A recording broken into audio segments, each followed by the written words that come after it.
Good afternoon.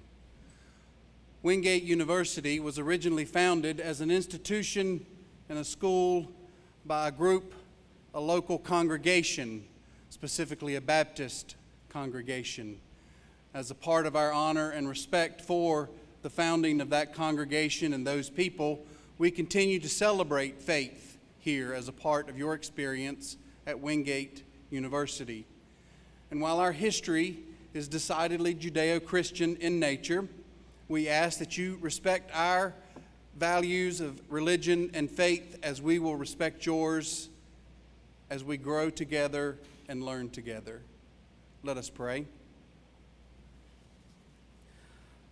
Almighty God, we invite you to be with us and to give us vision. Where some see difference, help us see the completeness of your diverse creation. Where some see hate, help us to see ways to be peacemakers. Where some express anxiety over life, help us to be a non-anxious presence in an anxious world.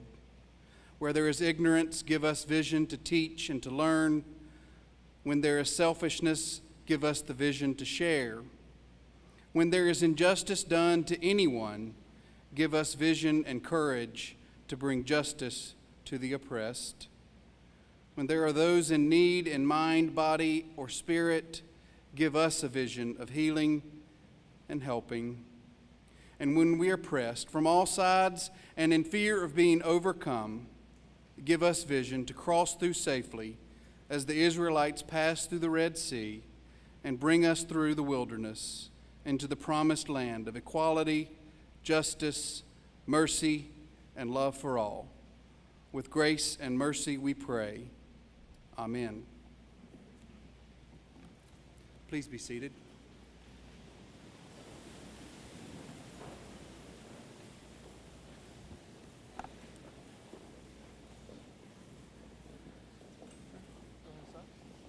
Good afternoon. Really happy to be here and see all these new faces. Let me introduce myself. My name is Jose Ocampo, and I am a junior marketing major here at Wingate University.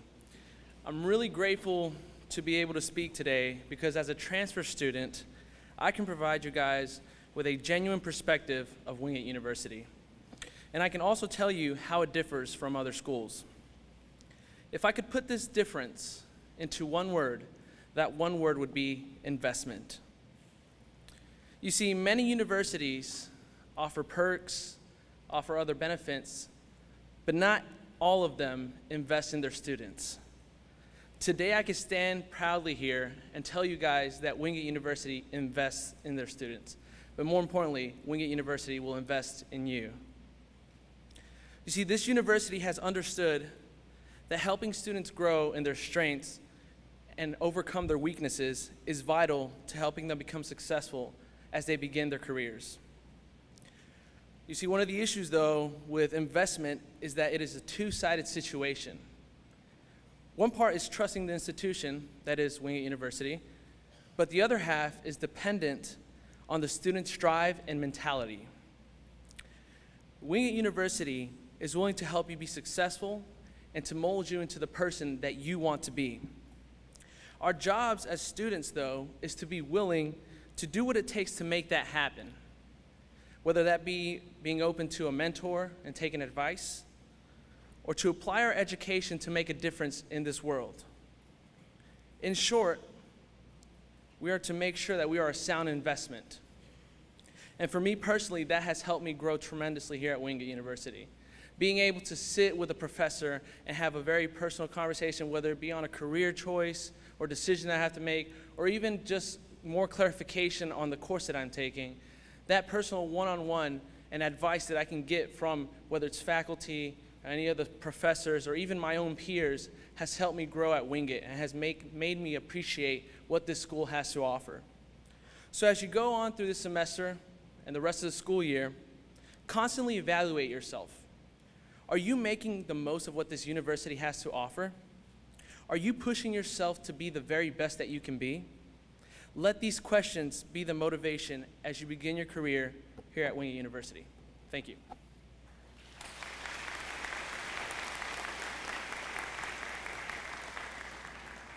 If I could please ask you to rise in body or spirit for the reading of the Convocation Litany.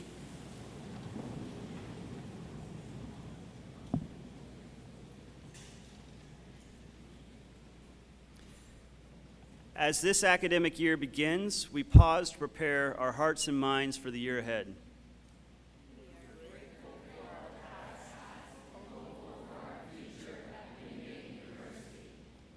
As faculty, staff, and students, we embrace Wingate's mission to cultivate faith, knowledge, and service. We commit to this mission and pledge to seek opportunities to enhance our faith, increase our knowledge, and serve others. Through faith, we come together as one community, unified through our shared history.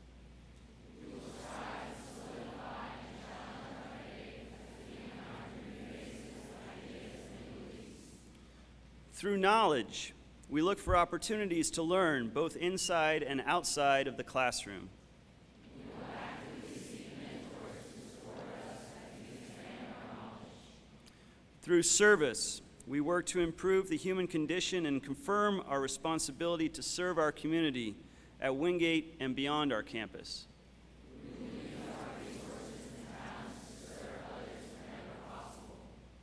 May we live all of the dimensions of our mission as we become a part of this Wingate community.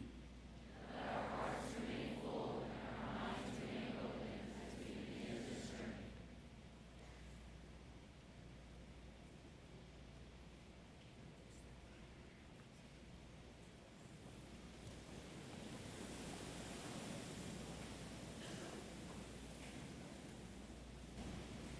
Good afternoon, faculty, staff, and students. My name is Laura Thompson, and I want to thank you all for being here today to celebrate the incoming class of 2022. You all are embarking on a journey that will not only change you in significant ways, but will also equip you to change the world. A Wingate education can help shape you into a thoughtful, articulate young adult who is prepared for a lifetime of citizenship and active intellectual inquiry. Our motto is faith, knowledge, service. We hope that by instilling these ideals in you, you will be successful when you venture out into the world upon graduation. Faith. This is a word that can mean different things, but I'm going to talk about it today in the context of academics. Faith is trust, and it is trusting those around you and putting forth complete confidence. Trust yourself, your professors, and your peer mentor, and your role models. Don't be afraid to ask for guidance when you need it from them. I have found people on this campus that I consider mentors. Brandy Shaw, Associate Dean for Residence Life and Involvement, and her Assistant Director, Jessica Head. They have faith in me and my abilities, and they constantly try to push me to do new things. You will find mentors here too. In fact, everyone here wants to see you succeed. Have faith in this institution and that everyone is rooting for you, even during the times when it seems like things are working against you. Have faith. Knowledge. To me, knowledge is gained through experiences, and those experiences are not limited to the classroom. You can gain knowledge by getting involved, joining a club. You can get to know someone on your hall that is different from you, and you can study abroad. Seeking out knowledge can help you find your true passion and make you grow as a person. I challenge you to go out of your comfort zone and learn something new. Service. As members of this Wingate community, we have many opportunities to give back. The privilege to be here is amazing, and you need to put yourself before others. The difference you can make on this campus is amazing. It can be as small as picking up trash and throwing it away or holding the door for somebody. No matter what you choose to do, every service you do on this campus impacts lives, and Wingate cultivates leaders with a servant's heart. Change starts with you and your service to others. Faith, knowledge, service. Once combined, these values will transform your time here at Wingate. But I will warn you, it's not always easy, and there will be struggles. From my time here at Wingate, I have learned that it's okay to fail as long as you get back up and try again. I'm going to be honest with you. I struggle with math, and I failed my first math class here my freshman year. Yeah. Last fall, I took math again, and I made a B in that class. That B didn't come easily, though. I went to tutoring in the ARC, and right up before the final, I spent at least 8 hours studying and reworking math problems. And I spent time in that professor's office at least once a week. So Dr. Brizendine, if you're here, thank you for being patient with me and allowing me the opportunity to understand math like I never had before. As students and the future leaders of this campus, I want you to learn to be resilient and to be determined. And to reiterate, do not be afraid to ask for help when you need it. And my personal wish for you all is that you gain mentors on campus that help you become a better version of yourself, that you make connections with professors and have life-changing experiences in the classroom and on campus as you live intentionally with the purposes of faith, knowledge, and service. Your journey at Wingate is beginning. Now take every opportunity life presents you. You're all going to be world changers someday, and I cannot wait to see everything you accomplish. Thank you.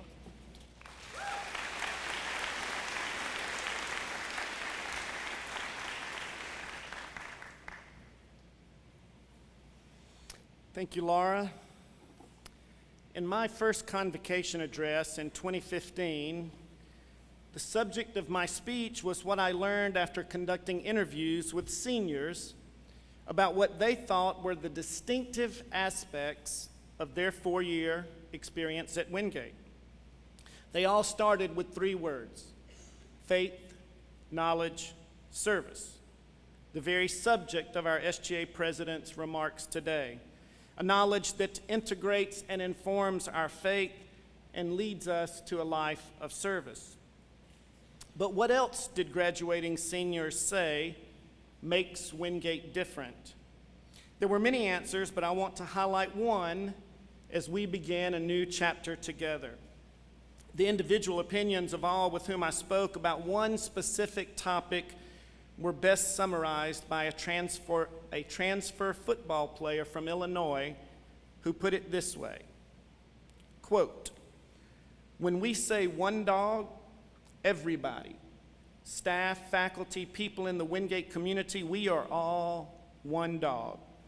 Whoever comes to support us, whoever comes to watch us, whoever takes the time to be involved with us, you are a part of one dog. Regardless of background, creed, or whatever, you are still one of us." End quote.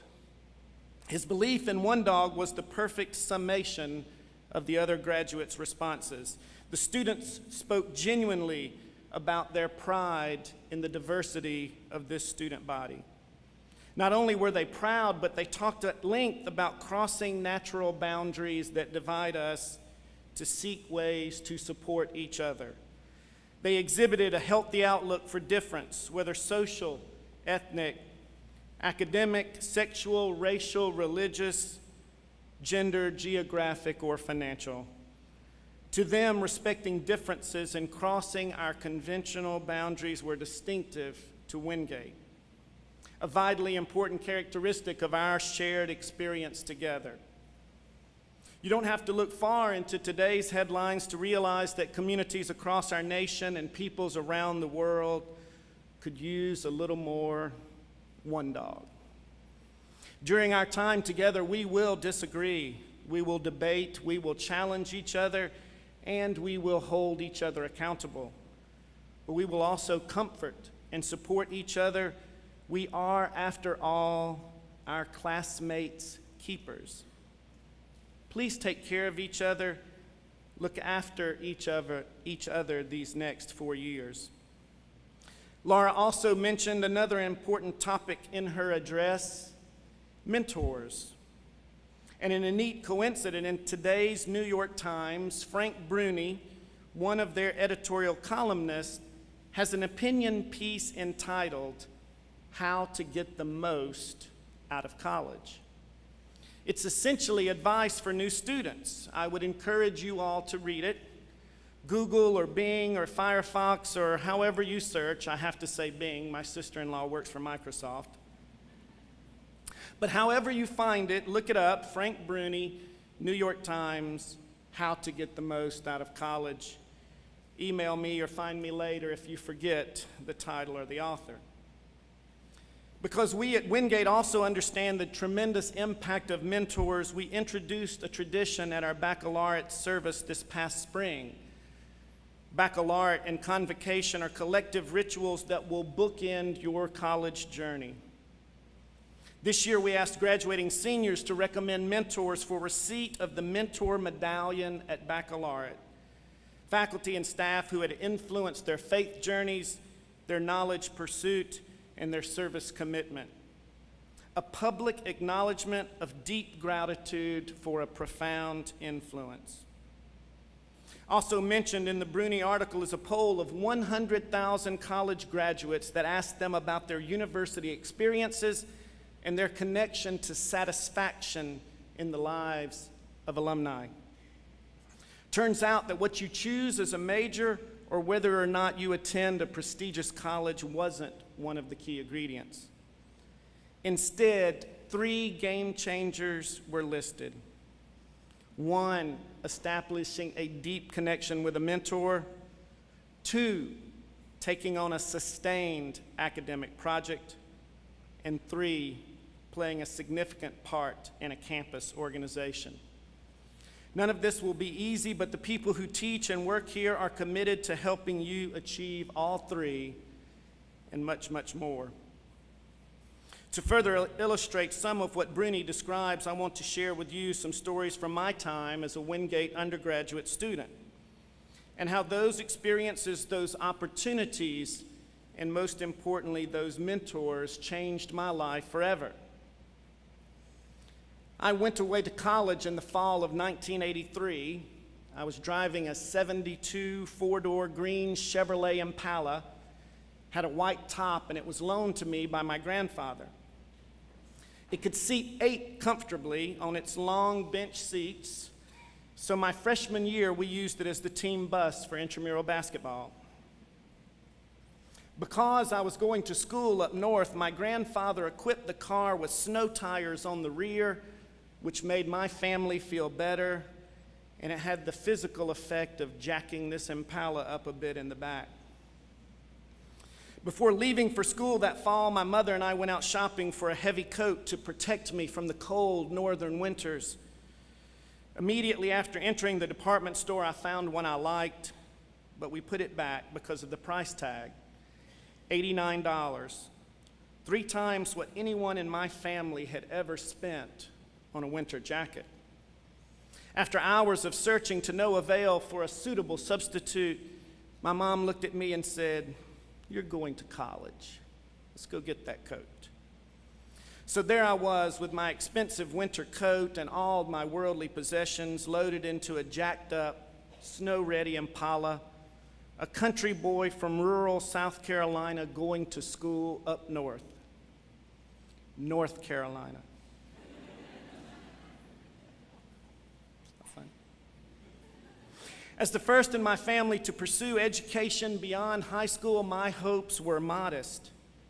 My goals were to play college football and not be sent home for failing out. My senior year of high school, after sending out approximately 50 letters and Betamax and VH tapes documenting my athletic abilities, students, you can call your parents tonight to ask them what a Betamax or VHS tape is, or perhaps you'll learn about them in your history class. I had chosen a junior college because it was the only school willing to give me a chance to play football. Surprisingly, there was simply not a huge market for a 5' 10", 150-pound wide receiver who had quarterbacked his single-A high school football team to a 0-10 record his senior year. Little did I know that junior college had also offered everyone who had simply made an inquiry the very same opportunity. My first day of orientation, we were given a math placement test, not my best subject. I don't know what it is about the title in math, but so I was worried. I knew they were going to find out I should not be there. Before the test, we were told that those students scoring well would be placed into college algebra, and those scoring, let's say, less well would be placed into a remedial course. At the time, I did not know some people went to junior college to get their grades up so they could go to a senior college. They called the names for college algebra, no Rhett Brown. They called the names of those in the remedial course, no Rhett Brown. I was the only person still sitting in the classroom as my fellow test takers were dismissed to advising sessions as their names were called out. Devastated, I walked up to the front of the classroom and I asked the proctor what I should do. He seriously and solemnly reviewed his list of names for what seemed like an eternity. And at that moment, I knew it. I had failed college on the first day.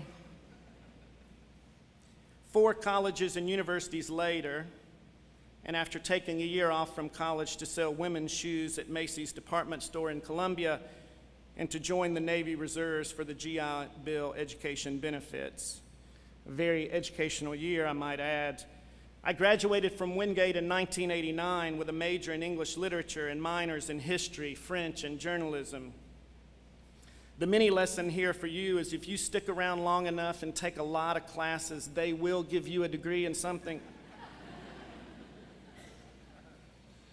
By the time I graduated, I had started at wide receiver, been editor of the college newspaper, where it was my goal each week to criticize the administration's management of the school. Cruelly ironic. Guess that's karma. I had participated in a political debate in front of the student body, and of the 1,300 or so in attendance, I had managed to convince my girlfriend and my 2 roommates that Michael Dukakis should be elected president. I had camped on a deserted island off the coast of Charleston. I had participated in a presidential symposium with the first President Bush in Washington, D.C. I had traveled to Helsinki, Finland, and St. Petersburg, Russia as a part of the university's international travel program when it was still Leningrad in the Soviet Union. And for my college graduation trip, I had learned the skills necessary to go on an 8-day Appalachian Trail hike with my roommate. My advice to all of you for the graduations that you will have, find a beach somewhere and go there instead. My intent this late afternoon is to give you all a personal accounting of how Wingate and my mentors here provided this first-generation college student from rural South Carolina with opportunities that I had never considered or imagined, and how taking advantage of those opportunities changed my life forever. I am not so arrogant as to believe that I could have achieved the things I did without this place and without those people. All of this because of Wingate, and it's just the tip of the iceberg. There are so many opportunities here for your growth, evolution, and maturation, but they will remain only opportunities if you fail to take advantage of them, fail to heed the advice and the encouragement of your mentors. My point in relating this story, what you get out of your college experience is directly related to what you put into your college experience. When I was in school, there were students who complained there was nothing to do. The best students didn't have enough time to do everything they wanted to do. When my mother-in-law hears one of her grandchildren complain they are bored, she tells them that only boring people are bored. Harsh, but probably true. We want all of our students to seek out new experiences and adventures during these next few years, and I promise you will be richly rewarded. Education has the power to change not only your life, but your family's lives and the lives of all in your communities. Never, never stop learning new things. Your life will be richer for it, materially, physically, spiritually, and emotionally. And I come close to concluding this evening by asking you a personal favor for me. I want to know when you learn something mind-blowing or opinion-changing or life-altering. Please seek me out and share. Because when I was thinking about this tonight, I was scrolling through those times in my life when I learned something mind-blowing or opinion-changing or life-altering. My first remembrance was reading Romeo and Juliet in the 9th grade. Ms. Ann Neal then took us to Columbia, South Carolina, the big city, to see a movie version of it. and it had Olivia Hussey in it. And I don't know who I was more in love with, Miss Neal or Olivia Hussey, but I became an English major. In my first year religion class, I was sitting in class when someone told me about the Gospel of Thomas. The Gospel of Thomas? I didn't know there were more than 4 Gospels. Historiography, my senior year here at Wingate, I didn't know that history wasn't settled, that everyone didn't agree about things that I thought we agreed.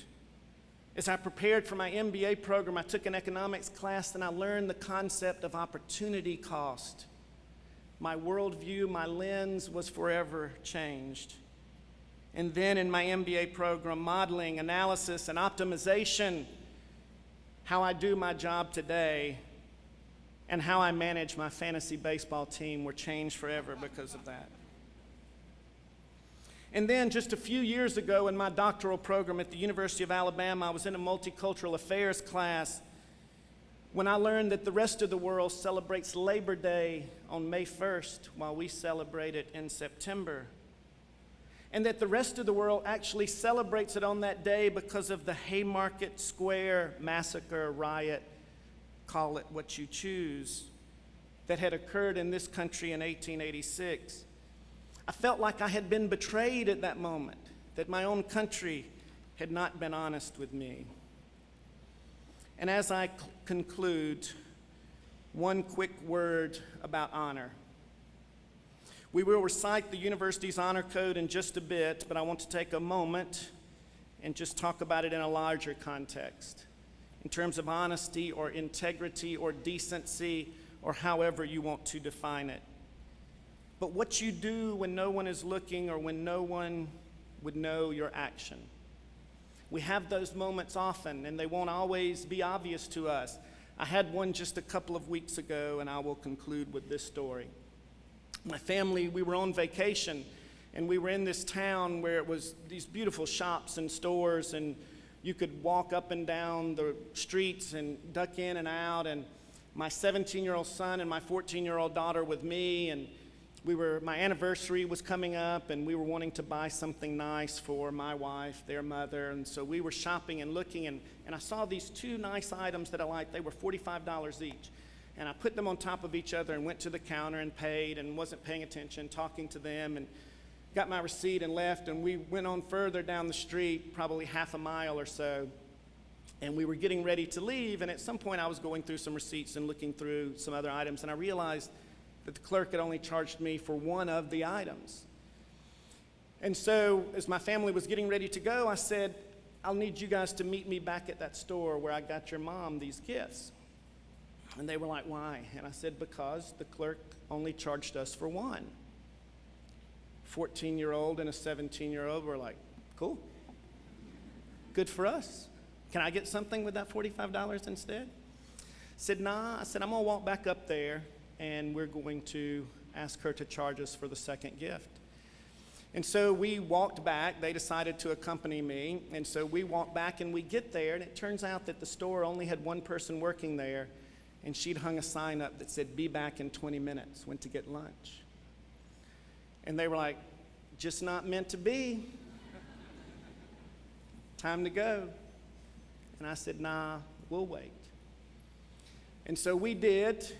And when she came back, the clerk told us that they do inventory at the end of the day. And again, my children were having to witness a sermon instead of hear one for a change. And they were with me, and we were standing at the counter. And she said, I can't believe you did that. Sorry to make you wait. So grateful. You know, it had been a few hours by this point. And she said, you know, at the end of the day, we do a reconciliation of the inventory and what we have. And if anything is stolen or missing and I don't account for it, it has to come out of my paycheck. So I'm grateful for your coming back and doing that. And so it was just one of those moments where my kids were like, And so at that moment, no one would have known. I'd have pocketed an extra $45. We'd have gotten on our way earlier. But you're going to be faced with those moments again and again, not only during your 4 years here at Wingate, but over the course of your life. And so as you think about this honor code and what it means to be a citizen in this country, what it means to be a good community member, I hope you'll think about honor and decency and justness and what it means and how we're called as Bulldogs to live that out. Please join me in welcoming to the podium Dr. Helen Tate, Wingate University's Provost and Chief Academic Officer, for her remarks and our Honor Code litany. Thank you so much.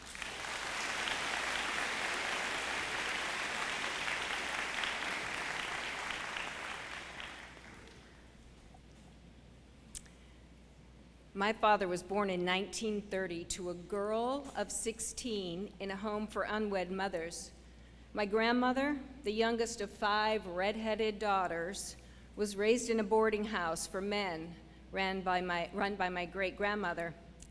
My dad's father, long since gone when my dad was born, was an amazing musician with a silver tongue and an experienced criminal with a long rap sheet. The first time my dad met his father, he was 6 or 7 years old. He came home from school to find a strange man in the kitchen. "Ray, this is your father," grandmother explained, and he was beckoned to the stranger's knee. Holding my father uncomfortably in his lap, the stranger announced that he would like to get him a gift and asked what he might like. Warming up to this character, my father knew exactly what he wanted: a bike, his own bike. And that's just what the stranger promised he would send before walking out of my father's life for 33 years. Every day for weeks, my dad came home from school and asked if his bike had come. And every day, the answer was the same. Finally, my grandmother told him, "You need to stop asking about that bike because it isn't coming." It wasn't until I was an adult that I learned about my father's difficult childhood. How embarrassed he was to go to school with a new name every year as my grandmother married and remarried. How much he disliked living in a house full of smoke with late-night parties. How much he worked from an early age to earn money for his own lunch. A can of chicken noodle soup was 10 cents, a meal my father will not eat to this day. Child to a child, and son of a dishonest convict who spent much of his life in prison, statistically, my father didn't have much of a chance. He should have ended up in jail, not a college graduate. He should have been a drunk, not a responsible family man. He should have been a shyster, not a church leader. Recognizing the improbability of his path as an adult, I've tried to understand how my father's life turned out so implausibly different than it should have. There wasn't one person responsible for redirecting my father's path in life. Rather, there were lots of ordinary people who were there just at the right time, serving as examples of honesty, integrity, and compassion. They offered him opportunities to move his own life in a different direction, and he took each opportunity and made an unlikely life for himself. Through a loving aunt, he was taken to church, and he developed a strong faith that served him through difficult times his whole life. Through friends at church, he was introduced to scouting, and he learned about honesty, loyalty, and service. Through the generosity of church members, he was able to serve a church mission where he met my mother. And through my mother's example, she actually persuaded him to follow her to college. He attended college, and he earned a college degree that allowed him to build a life very different for his children than what he had experienced. My father's life could have turned out much differently. In fact, it should have turned out much differently than it did. But he followed the example of caring relatives, friends, scout leaders, teachers, coaches, church members, and he chose to live honorably and in service to others. As you transition to college, you have the opportunity to build your own life, and the shape your life takes will depend largely on the choices you make day to day. The faculty and staff of Wingate are here to challenge you and to mentor you. As you begin your journey at Wingate University, we ask you to seek the company and mentorship of those who support your intellectual and personal development. To choose to live honorably and to always be of service to others. In so doing, you will not only build a life of purpose and meaning for yourself, you will actually change the odds ever so slightly for someone else. And collectively, those changes make a world of difference for those whose decks are not stacked quite so favorably. So today, as you take the Wingate Honor Pledge, we ask you to choose to lead lives of integrity and compassion, and to embody the values of faith, knowledge, and service. Please rise as you are able and join me for the Wingate Honor Pledge.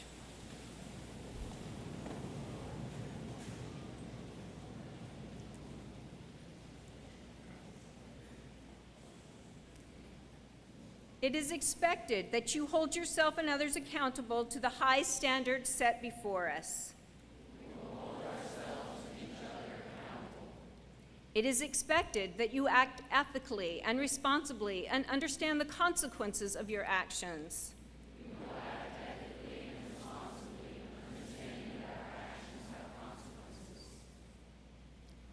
We expect that you will honor this university's commitment to providing a strong and positive learning environment. We expect that you treat one another and this place with respect and care. It is expected that you will read and understand the guidelines given to you in the university student handbook and to uphold these guidelines. We expect that you honor your commitment to the pursuit of academic achievement and to protecting the academic integrity of this institution.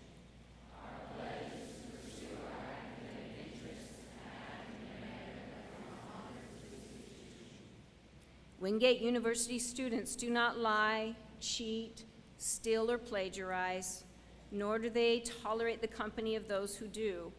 Wingate University students are engaged in learning both in and outside of the classroom.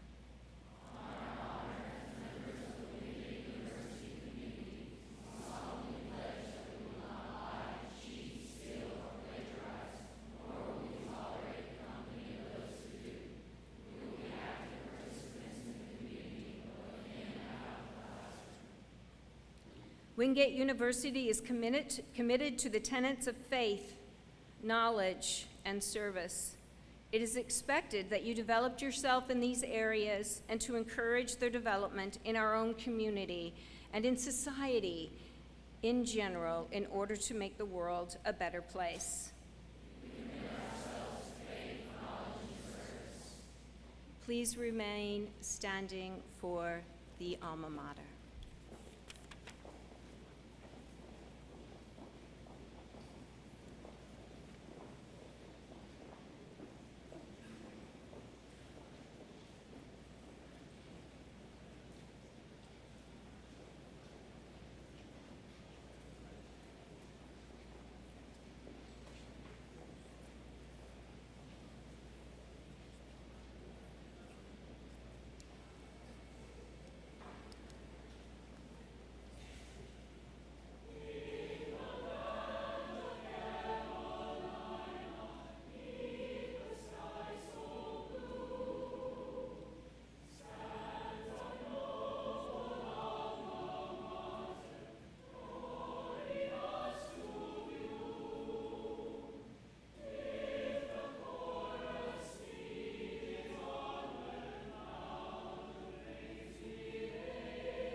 God, who is love, open our hearts as we engage new ideas and beliefs. Expand our faith to include those who are different than ourselves. God, who is wisdom, introduce us to mentors who challenge us and listen as we seek knowledge in this place. God, who is justice, guide us to opportunities where we will be useful.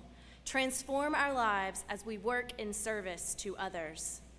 May we, each of us, enter this new academic year with anticipation, hope, and motivation. Amen.